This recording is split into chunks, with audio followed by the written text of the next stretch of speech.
Abram, irmãos, a palavra, por favor, em Marcos, capítulo 1. Evangelho de Marcos, capítulo 1. Vamos ler os últimos versículos do capítulo.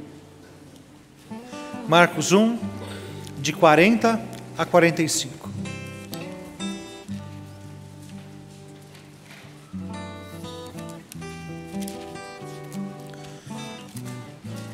Marcos 1, de 40 a 45.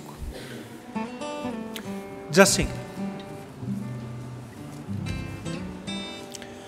Um leproso aproximou-se dele e suplicou-lhe de joelhos: Se quiseres, podes purificar-me. Cheio de compaixão, Jesus estendeu a mão, tocou nele e disse: Quero, seja purificado. Imediatamente a lepra o deixou e ele foi purificado. E em seguida Jesus o despediu com uma advertência severa, ou uma severa advertência: Olhe, não conte isso a ninguém, mas vá mostrar-se ao sacerdote e ofereça pela sua purificação os sacrifícios que Moisés ordenou, para que sirva de testemunho. Ele, porém, saiu e começou a tornar público o fato, espalhando a notícia. Por isso Jesus não podia mais entrar publicamente em nenhuma cidade, mas ficava fora, em lugares solitários. Todavia, assim mesmo, vinha a ele gente de todas as partes. Me diga uma coisa, você tem compaixão dos outros? Se você faça uma análise e responda, você tem compaixão das outras pessoas? Você vai dizer assim: eu tenho, sabe, pastor? Outro dia mesmo no supermercado, eu saí e vi uma mulher com um bebê no colo na porta lá do mercadinho, na calçada. Eu fui e levei 1 litro de leite para ela. Outro dia eu ajudei o mendigo no semáforo. Eu ajudo quando eu posso. Eu sou uma pessoa, eu tenho compaixão das pessoas, sim. Mas aí vem a minha pergunta: e se você soubesse que ajudando os outros, que essa pessoa que você vai ajudar, ela pode estar te prejudicando? Você ajudaria? Você continuaria a ajudar alguém que lhe é uma ameaça? Qual é a resposta? Imagina só que tem alguém bastante doente, vem à igreja, te chama para orar. Você abraça esse irmão e ele tossindo muito, e você ora com essa pessoa bem juntinho, tudo junto, como estamos aqui no inverno, e depois você vira para ela abraçado e fala assim: o que você tem? Qual é a sua doença? Ela vira para você, dá mais uma tossida e diz: tuberculose. O que você faria? Com certeza você não pensaria naquela hora: tadinho, tem tuberculose. Você, no mínimo, chamaria essa pessoa de responsável, que deveria estar isolada, deveria estar em tratamento, não ali infectando o ambiente das outras pessoas. Fala a verdade.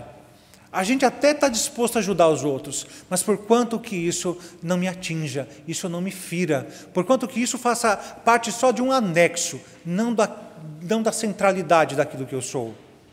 Eu quero ajudar os necessitados, mas eu quero que eles guardem distância de mim. Eu não quero que eles se aproximam e comprometam quem eu sou, comprometam a minha vida. Essa é a realidade. Assim somos nós.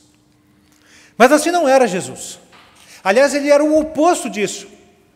Veja que interessante o encontro dele com o leproso, e a Bíblia fala muito de lepra. Deixa eu aqui retomar algumas coisas. Existia pelo menos 20 tipos de lepra na época de Cristo. Alguns tipos eram realmente a lepra que nós conhecemos, mas também tinham tipos de manchas na pele que eles chamavam de lepra, mas como a medicina não estava avançada o suficiente para ter esse discernimento, então aparecia uma mancha, vamos então botar a pessoa de alerta em volta dela, vamos lavar tudo, vamos recluí-la para algum lugar, esperando para ver o desenvolvimento. Então ela se apresentava uma semana, semana seguinte, ao sacerdote, para ver no que aquela mancha se tornava. Esse homem tinha uma lepra de verdade, não era apenas uma mancha. Esse homem era um leproso já instituído, reconhecido por todos como um leproso. E é interessante, irmãos, que não há nenhuma doença como a lepra, nada que seja tão horroroso quanto a lepra. Todos os sentidos humanos são capazes de detectar um leproso, ou quase todos, né? Pelo menos não me ocorreu nada em relação ao paladar. Mas olha só, o tato. Você encosta na pele de um leproso, parece escamas, ela vai se esfacelando. O seu tato sente que é um leproso. A sua visão, irmãos, não tem como você errar. Você olha uma pessoa leprosa, se a lepra está avançada, você sabe que é um leproso. Por quê? Porque as extremidades do corpo começam a apodrecer, literalmente apodrecer. Ponta dos dedos, dos pés, do nariz, o lábio, começa a sumir o lábio, os dentes caíram, a gengiva, fica só a gengiva aparecendo, as pálpebras. Seu olfato também percebe um leproso, porque o hálito dele diz que não há nada mais podre do que o hálito de um leproso. Não importa quanto você, adolescente, fique se escovar os dentes, não adianta, nunca vai ser igual a um leproso, nunca vai ser igual a um hálito de um leproso. E outra coisa, a lepra também começa a descer pela boca, atingir a garganta, e o leproso começa a falar com rouquidão, ele não fala como alguém normal. Você ouve, a sua audição também detecta um leproso, porque ele fala de maneira rouca, parece um ronronar, o tempo todo. Não tem como você não distinguir um leproso no meio dos outros. Essa era a lepra. A tal ponto, irmãos, que a lepra não era considerada uma doença comum. Quando alguém caía leproso, na época de Cristo, se perguntava: alguma coisa de muito sério você fez para Deus te mandar a lepra? Os leprosos eram chamados de feridos de Deus. Era essa a alcunha que os leprosos carregavam. Estes são os feridos de Deus. Alguém que recebeu de Deus uma maldição. A lepra não era comum, não. Por isso, irmãos, dentre os problemas humanos, poucos tocavam Jesus de maneira tão profunda como a lepra, porque ela representava de maneira mais simples e reveladora a natureza humana. O seu problema com o físico e o seu problema com o espírito. Revelava a sua degeneração física e, por ser relacionada com a maldição divina, também revelava esse aspecto de alguém rejeitado por Deus. E Jesus tinha um interesse por essas pessoas. Ninguém se compadeceu tanto do ser humano quanto ele, em especial dos leprosos. Pensa só, quando alguém olhava para um leproso, pensava no mal que ele próprio poderia sofrer.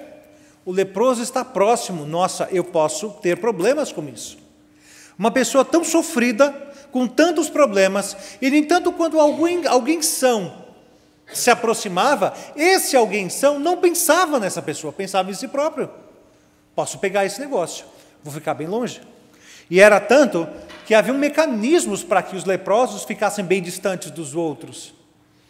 Primeiro, o mecanismo do próprio leproso. A lei ordenava que quando o leproso tivesse que se aproximar de algum lugar habitado, ele deveria gritar: imundo, imundo!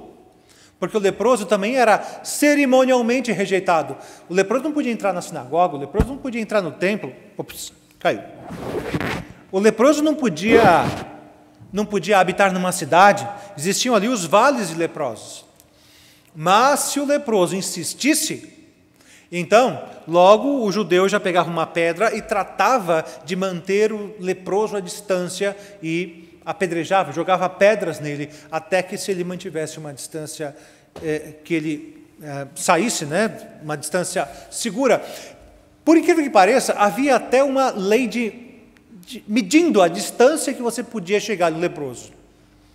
Se não fosse um dia de vento, um dia tempo parado, sem vento, você podia chegar até 4 côvados, cerca de 1,5 metro dele. Mas se tinha vento, eram 100 côvados. Você não podia se aproximar mais de 100 metros de um leproso em dia de vento. Era a lei. E eis que Jesus tem uma experiência com esse homem. Na verdade, irmãos, não é com esse homem, é com todos nós. Todo ser humano. Vejam só, se você se aproximar de um leproso, isso pode ser a sua condenação de morte. Então, Todos nós somos como leprosos para Jesus. Porque foi a doença do nosso pecado que levou Jesus Cristo à cruz. Dá para entender? Se ele não tivesse se aproximado de nós, ele não teria morrido. Se ele não tivesse se encarnado, se feito em figura humana, ele não teria sido condenado à morte. O pecado foi a nossa lepra. E Cristo foi condenado por causa da nossa doença.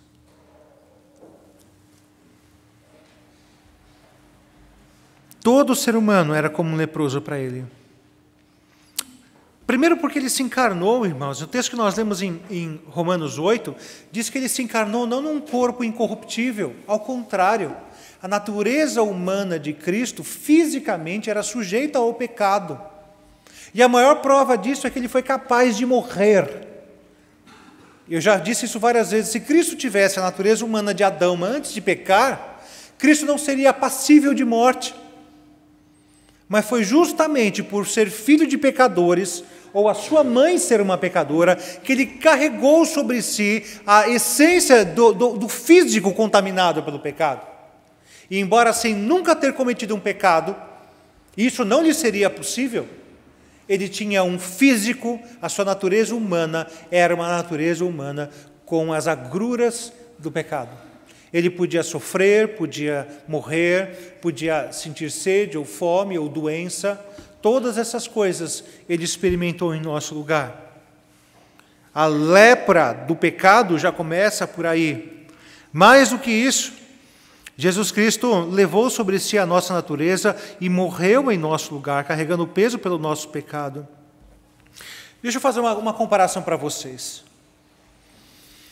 Nós convivemos num grupo, uma igreja, né, e às vezes a gente está vendo as nossas crianças brincando, e não tem nada que deixe nós pais tão passados quando a gente vê um filho judiando do nosso filho, não é verdade?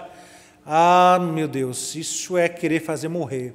Quando você vê um filho judiando, uma outra criança judiando do seu filho, e você chega, não faz assim, brinca direitinho, mas no seu coração você sabe, você está querendo ali agarrar pelo pescoço e dar um chacoalhão naquela outra criança que, né? Principalmente quando o pai não está nem aí, né? O pai vira, não faz assim, filhinho. Puxa vida, não está vendo que está judiando?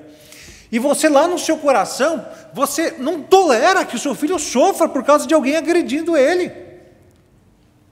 Irmãos, vocês já pensaram no que isso representa diante da realidade de que Deus enviou seus filhos por meio dos leprosos e ele durante 33 anos e meio viu seu filho sendo judiado pelos outros?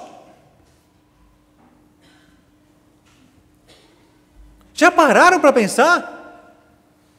Agora olha para o outro lado, imagina que o seu filho é forte, imagina que o seu filho é poderoso, e mesmo assim você vê ele sendo judiado pelos outros.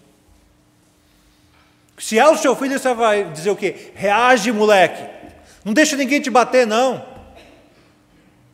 Não é verdade? Mas o Filho de Deus, é dito nas Escrituras que ele, como ovelha levado ao matadouro, não abriu a boca. Sofreu em nosso lugar e sofreu até o fim. Diante da miséria humana, ninguém se portou como Cristo. Cristo veio para resolver os nossos. Seu filho é agredido pela criança e venha, vamos pensar, vamos estender aqui a comparação. Imagina agora que o seu filho morreu, porque a outra criança agrediu ele. O que você vai fazer? Você vai adotar a criança que matou seu filho. E você vai cuidar dela como se fosse seu filho. Você faria isso? Deus fez. Adotou os agressores. Adotou aqueles que contaminaram seu filho. E o levaram à cruz. E o fizeram sofrer. É assim que ele se portou diante da miséria, diante do pecado. Mas aí vem, imagine então esse leproso, vamos voltar aqui para a história. Vamos imaginar esse leproso. Ele tem que gritar, leproso chegando, imundo, imundo, e as pessoas têm que sair. Diz o texto aqui que o leproso, diz o versículo 40, o leproso se aproximou dele e suplicou de joelhos: se quiseres, pode purificar-me. Imaginem só, irmãos, essa cena aqui ainda está acontecendo na Galileia, possivelmente ainda em Cafarnaum, e ele estava lá e as multidões já sabiam que ele era um milagreiro, já sabiam que ele havia curado gente, a sogra de Pedro, Jesus havia expulsado demônios, feito muitas curas, a cidade toda ficou horas e horas e horas impondo a mão sobre cada um, sua fama cresceu. Jesus não devia estar sozinho nessa hora, devia estar cercado de muita gente. E eis, imagina só que você está lá com Jesus, adorando, esperando alguma coisa acontecer, e quando você olha para o lado, quem está do seu lado? Um leproso. O que você faz? Dá no pé, vamos embora, vamos correr, vamos sair daqui. Eu imagino a cena, todo mundo fugiu, leproso, e cada um correu para um canto. Menos Jesus. Todo mundo fugiu, mas Jesus estava ali. E Jesus ia demonstrar sua tremenda compaixão para com ele. O leproso rompeu todas as barreiras para ir ter com Jesus, e Jesus cuidou dele. Ele realmente se compadeceu da nossa miséria, irmãos. Tem um texto de Hebreus que eu acho que vem muito ao calhar, que ele diz assim, Hebreus 4, 15 e 16, porque não temos um sumo sacerdote que não possa compadecer-se das nossas fraquezas, porém um que, como nós, em tudo foi tentado, mas sem pecado. E aí então a resposta: acheguemo-nos, pois, confiadamente ao trono da graça, para que recebamos misericórdia e achemos graça, a fim de sermos socorridos no momento oportuno. O livro de Hebreus é um tratado sobre a pessoa de Cristo e como, através dele, as coisas são muito melhores do que eram no Antigo Testamento. Se você quer um sacerdote, Jesus é melhor do que o que tinha. Se você pensa na oferta no Cordeiro, Jesus como oferta é melhor. Se você pensa no ministério levítico, Jesus é infinitamente melhor do que os levitas do Antigo Testamento. O livro todo de Hebreus fala sobre isso. E anjos, então? Jesus é melhor que anjos. Todo o livro de Hebreus fala, olha, Jesus é o máximo. Essa é a máxima do livro de Hebreus, que Jesus é o máximo. Ele se aproxima de Cristo. Todo mundo já devia ter corrido. Ele se aproxima de Cristo e se entrega e diz: Senhor, se ajoelha, se o Senhor quiser, o Senhor pode me curar. Ele rompeu, como eu disse, muitas barreiras para se aproximar de Jesus. Ele encarou a possibilidade de ser rejeitado pelas outras pessoas. Irmãos, ele deve ter chegado de fininho, porque se tivessem visto ele, com certeza já teriam pego em pedras e feito ele se aproximar, feito ele se afastar à força. Era assim que eles agiam naquela época. E aí eu penso, imagina só o tamanho da coragem que aquele homem teve para se aproximar de Cristo. Mas não se engane, não deve ter sido coragem. Deve ter sido desespero. Gente, a vida dele, a concepção era: eu estou morto. Eu preciso me achegar a Cristo, o que eu vou perder com isso? Eu já estou morto. Eu preciso de Jesus, porque se as coisas continuarem do jeito que estão, eu sou um condenado, eu sou um morto-vivo. E aí então ele rompeu muitas barreiras mesmo. Barreiras que muitas vezes nós temos que romper para estarmos juntos de Cristo também e experimentarmos a sua compaixão. Vejam, irmãos, quantos conceitos mundanos nós temos que rejeitar e nadar contra a maré e sermos vistos pelos outros, às vezes como leprosos também, se quisermos viver os valores da palavra, os conceitos cristãos em meio à sociedade.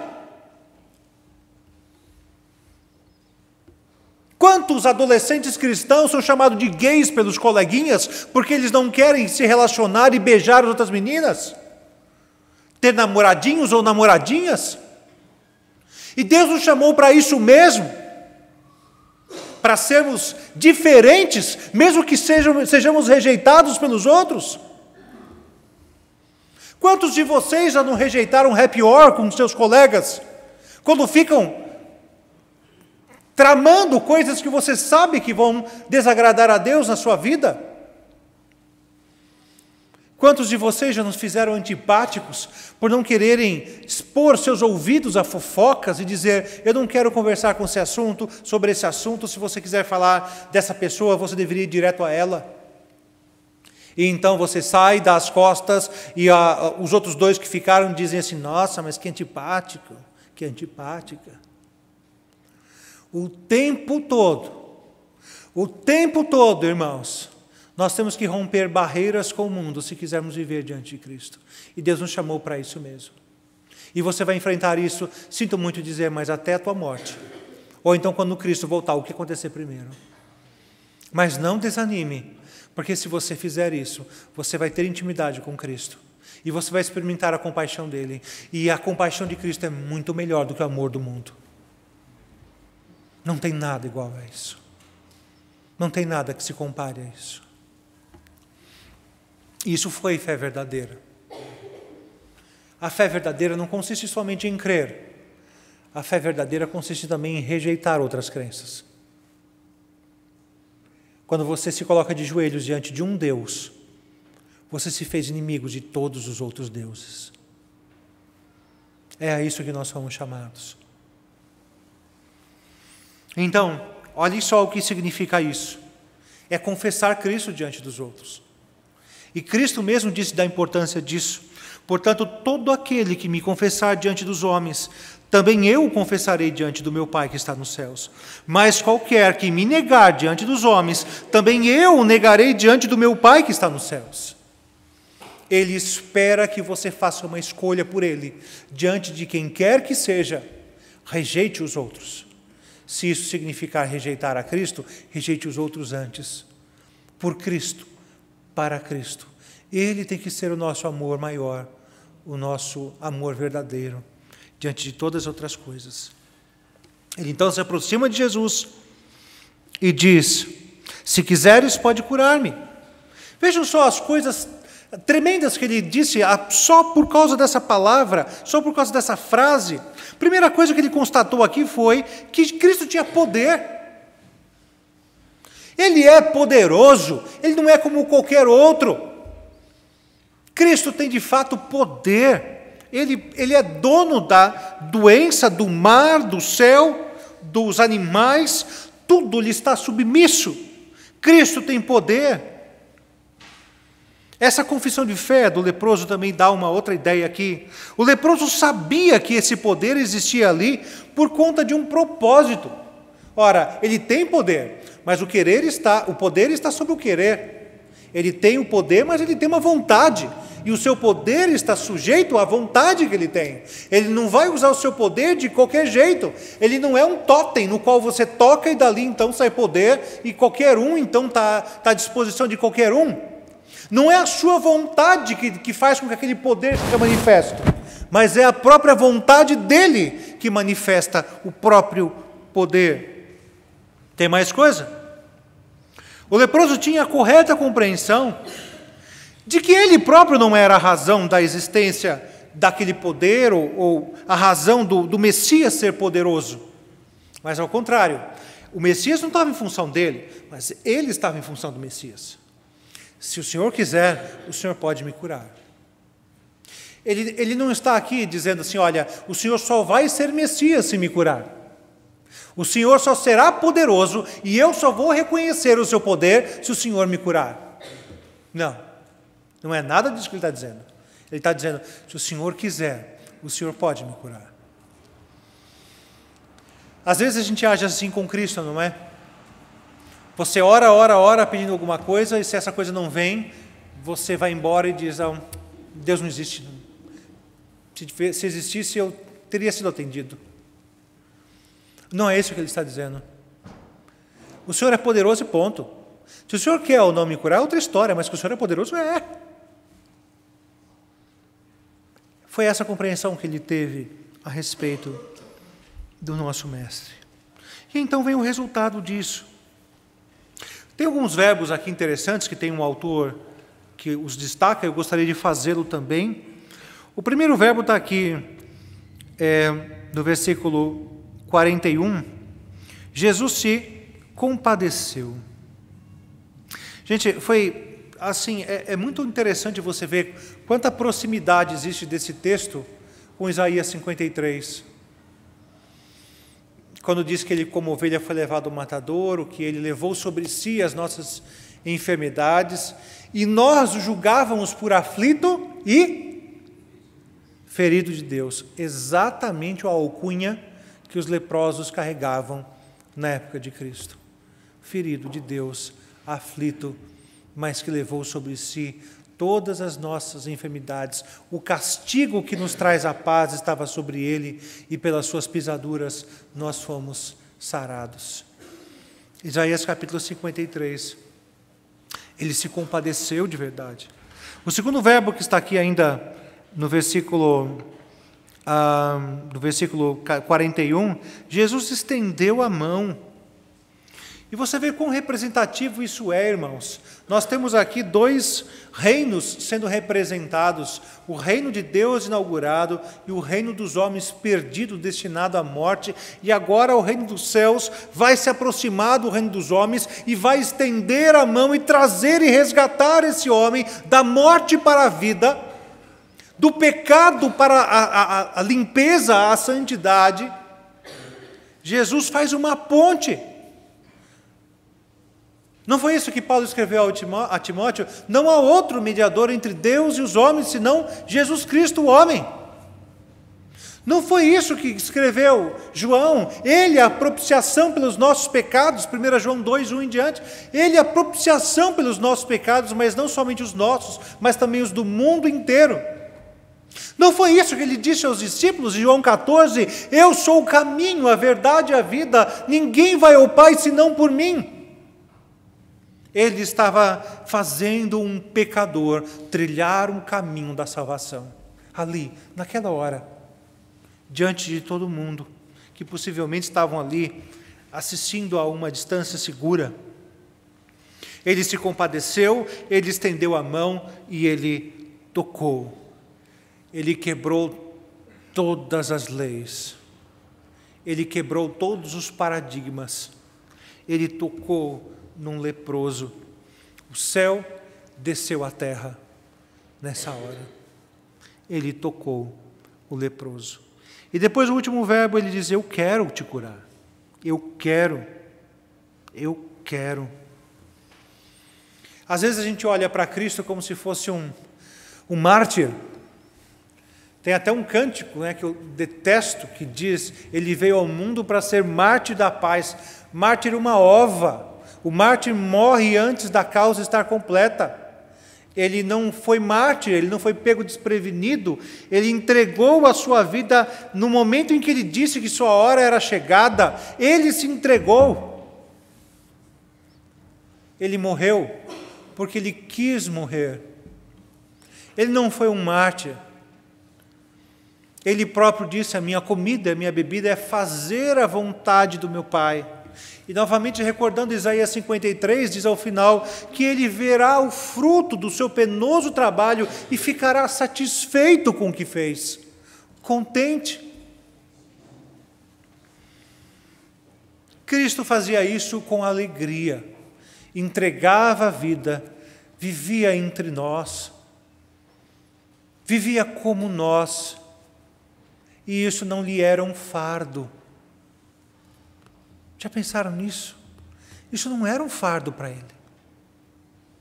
Ele gostava, e ainda gosta, da nossa companhia, de viver conosco. Outro dia eu falei sobre isso, não é? Jesus quase, os soldados se aproximando dele, ele lá no jardim de Getsêmani, e ele falava assim: Pai, eu queria tanto que para onde eu vou, aqueles que o Senhor me deu também fossem. Eu queria tanto que eles ficassem comigo. Ele sente prazer em estar conosco, mesmo nós sendo o que somos, mesmo nós falando como falamos, agindo como agimos, pensando como pensamos. Ele nos quer perto dele, porque nós somos sua herança. Ele olha para nós, essa porcaria, e fala: esse é meu tesouro. Dá para imaginar? Nós somos o tesouro de Cristo. Não é porque vale alguma coisa, não, é porque Ele resolveu colocar valor.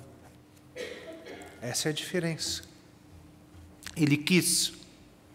E então aquele homem imediatamente, diz o texto, ficou curado. E aí o texto fala duas coisas, né? Que ele foi curado e purificado. Curado tem a ver com o físico, mas o purificado, irmãos, isso aqui é uma palavra ritualística, uma palavra que tinha a ver com a adoração dos judeus daquela época. Significa que agora ele estava aceito à presença de Deus. Se ele quisesse ir ao templo, ele iria. Se ele quisesse assistir na sinagoga, ele poderia. Se ele quisesse habitar numa cidade, ninguém mais lhe jogaria pedras. Ele não era mais um rejeitado, ele era um aceito de Deus. Não mais um rejeitado de Deus. A troca de papéis, não é? Cristo leva sobre si. O puro agora é tratado como um leproso e é morto para que os verdadeiros leprosos, pecadores, pudessem ser aceitos à presença do Pai. Jesus tornou aquele homem aceito. Jesus nos torna aceito.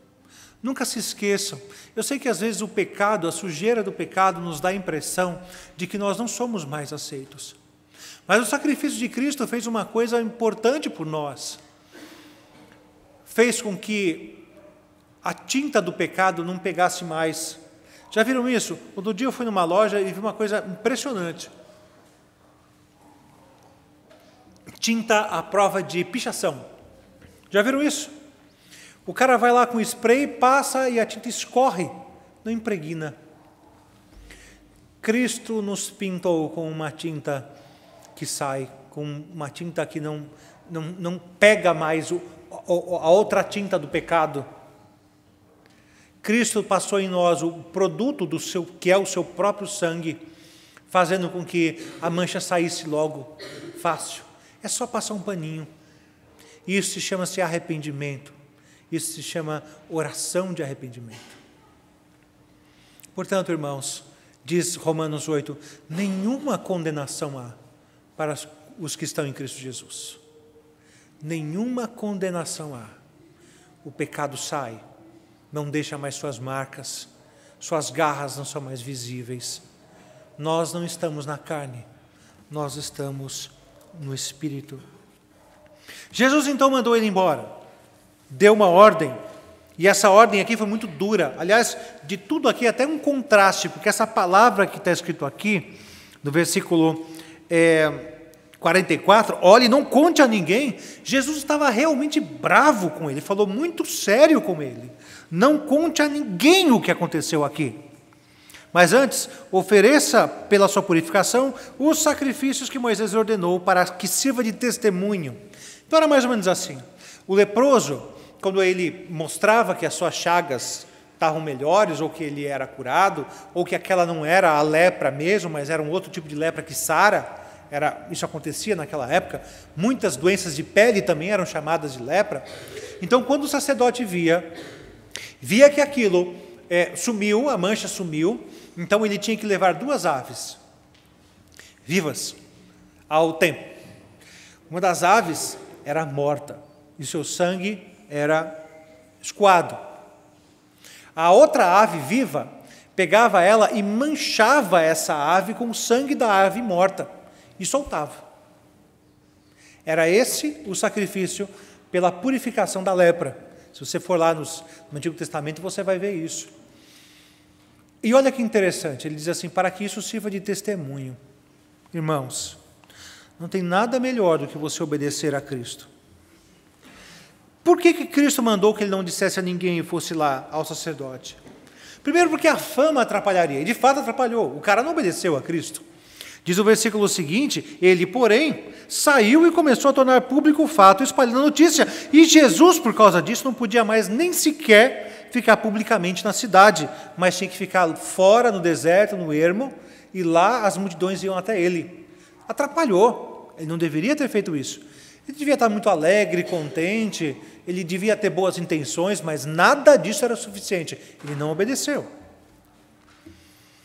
Tem mais, sabe por quê, irmãos? Porque quando ele se apresentasse no templo, para que isso lhe sirva de testemunho, diz o versículo 44, os sacerdotes viriam o fato e perguntariam, mas como foi que você se curou?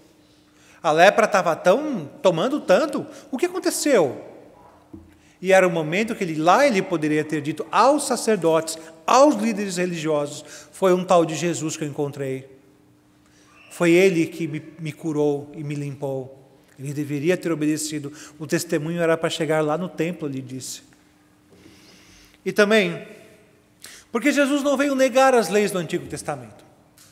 Eu não vim para revogar lei nenhuma, diz ele no Sermão do Monte, mas eu vim para cumprir todas essas leis.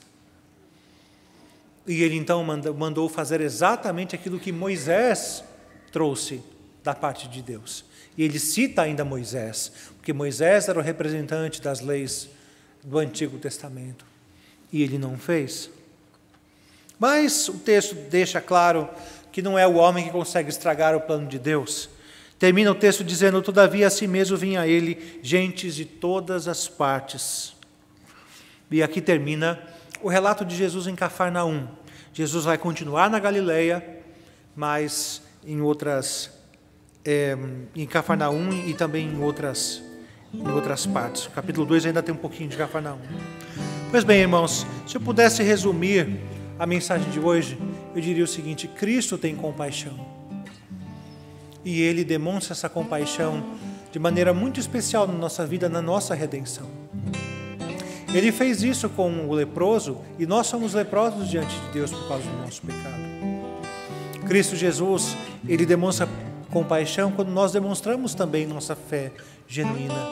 Há muita bênção em demonstrar uma fé genuína, em rejeitar preceitos mundanos, em declarar publicamente que Cristo é o nosso Deus, o Deus encarnado a quem adoramos. Nós somos edificados por isso, e Ele espera que o resultado desse processo todo seja obediência. Obediência que aquele leproso não demonstrou, mas que eu e você precisamos demonstrar. Mesmo que não seja simpático, mesmo que não faça sentido, mas Deus quer a nossa obediência acima de qualquer coisa, porque Ele tem planos para aqueles que Ele redimiu. Deus te redimiu. Deus colocou em você seu coração através de Cristo, e Ele tem um plano para a sua vida. Obedeça em todas as coisas. Amém?